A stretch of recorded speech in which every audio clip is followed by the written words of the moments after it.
Hello friends, myself Gayatri. Welcome to my new YouTube channel Sanvika Health Plus, where you can see all the health related topics or you can suggest what topics you would like to watch. So our today's topic is pulse oximeter, where we will see what is pulse oximeter, what is SpO2, how to be used, what is the normal range of SpO2 value, what is the mechanism of oximeter, and when to check the SpO2 level. So let's get started. So basically pulse oximeter, it is the device by which we can measure the oxygen saturation level of the blood very quickly and easily. That means it is the SpO2 measurement device, and by this device we can also measure the heart rate automatically.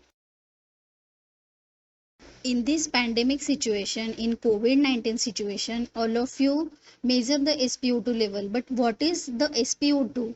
What is its full form? So let's see what is the SpO2 exactly. So the full form of SpO2 is saturation of peripheral oxygen. Now all of you know that our red blood cells, that means RBCs, carries the oxygen in our body. Specifically hemoglobin, that means HB, carries the oxygen from the blood. Now look at this diagram. We will get what is the meaning of deoxyhemoglobin and oxyhemoglobin. So HB without oxygen is known as the deoxyhemoglobin, and the HB molecule with oxygen molecule, that is considered as the oxyhemoglobin.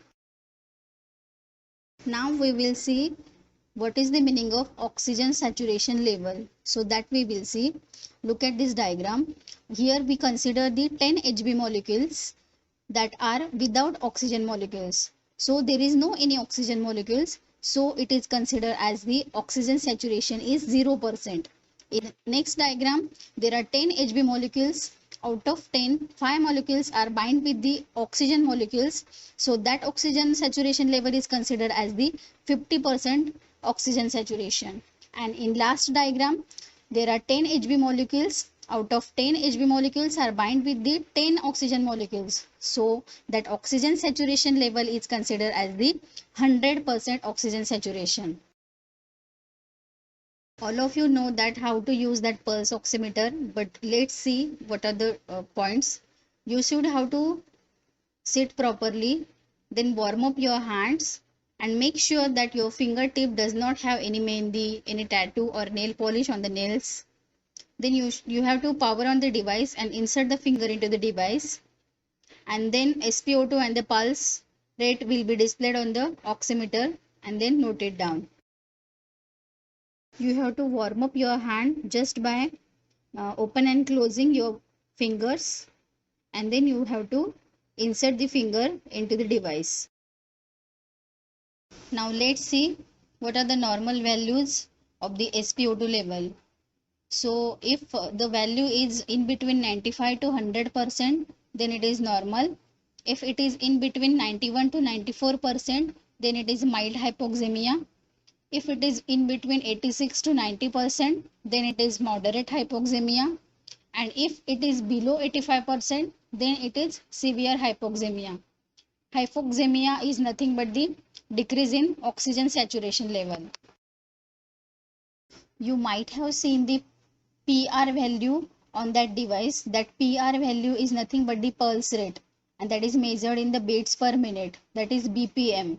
Its normal range is 60 to 100 BPM, and there is one more value is there, that is PI value, and that is the perfusion index, and its normal range is 0.02 to 20%. You might have one question that how oximeter works exactly. So let's see. In the device there are two light sources are there. One is infrared light and another is the red light. And at the bottom of the device there is one light detector which detects the light. So when we insert the finger in the device, then that light passes through the finger. Some of the light get absorbed from the finger and some of the light get detected by that photo detector.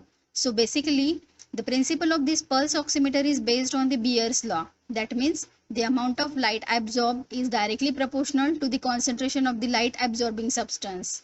So by measuring how much light reaches the light detector, the pulse oximeter knows how much light has been absorbed. So more is the HB in the finger, then more is the light absorbed. But see, there are different factors responsible for the absorption of the light, like concentration of the light absorbing substance, length of the light path, presence of the oxyhemoglobin and deoxyhemoglobin. Now here oxyhemoglobin absorbs the more infrared light and deoxyhemoglobin absorbs the more red light. So this was all about the mechanism of the oximeter. Now, do we need to have the oximeter at our home?